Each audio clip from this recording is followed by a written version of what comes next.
Hello, teacher. My name is Jairo Saldaña. Good afternoon. I will talk about the death penalty.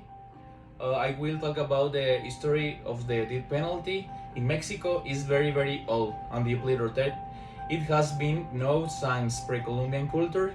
In Aztec law, the ways to apply this irreparable punishment were cruel and painful, among others, dismember, decapitation, stoning, garroting, and hanging. The first independent Mexican penal code, promulgated in the state of Veracruz in 1835, established the death penalty with very detailed rules, from its notification and the compassions on clause, threatening guarantee to sentencing before execution. The 1929 Penal Code abolished this penalty, and with it was outlawed at the federal level, in the federal territories, and in the federal district. The 1931 Criminal Code followed the pathlight of the 1929 criminal law, and in the legislative line did not include the death penalty in Catalogo of Penalties. Subsequently, the various criminal codes canceled in their least penalty.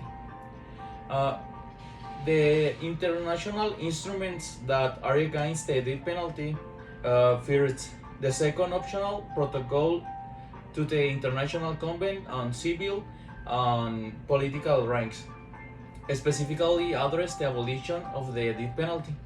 At the inter-American level, the American Convention on Human Rights, the International Convention on Civil and Political Rights, the Protocol to the American Convention on Human Rights. But what is the death penalty? We can say that the penalty consists of the imposition of a punishment that ends life as a consequence of criminal process that is a legal execution for committing a crime. It's forbidden in Mexico.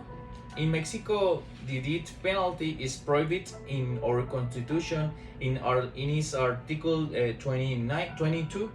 Death, mutilation, and infamy, branding, flogging, beating, torment, on any excessive fines, confiscation of property, and any other unusual and far-reaching penalty are prohibited.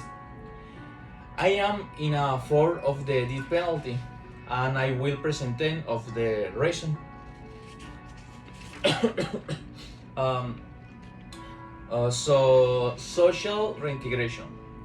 One reason why I agree is because the level of a criminal recipient registered in our country are above 16%. Social recipients through work and training as stipulated in the Constitution is not working, and the very high rate of criminal recidents in Mexico indicates that we must rethink our prevention and social reinsertion system, which is not working, and a good option is the death penalty. Cost generated by an inmate or prisoner in the federal penitentiary system, approximately 1,014 pesos a day are spent to maintain a prisoner and to pay the salaries of the wards, and food, medicine, or uniforms, electric energy, fuel, maintenance work of the buildings, material for the penitentiary industry, educational, artists, sport, and cultural work. If we do to the match, there are inmates who committed serious crime and were sentenced to more than 30 years in prison and even life. 3,900 pesos for month, 40,000 pesos for year,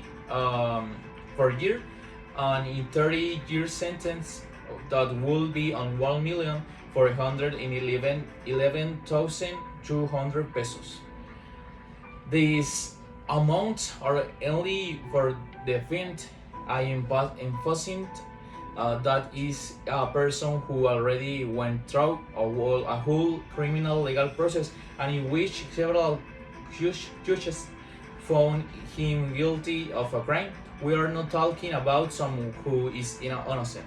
We are talking about billions of pesos that could have been invested in children with cancer, in people with low resources, of simply in the victims they may have been, children who were left without parents as a result of offender in woman repeat by the offender. It would be necessary to take into account a legislative process that will have to be carried out. Such a modific the political constitutional of the United States in Article 22 of Mexico and leaving behind the international treaties that I have already mentioned. That's why I come to conclusion of supporting the approval of the death penalty. Thank you, teacher, for the attention. Good day.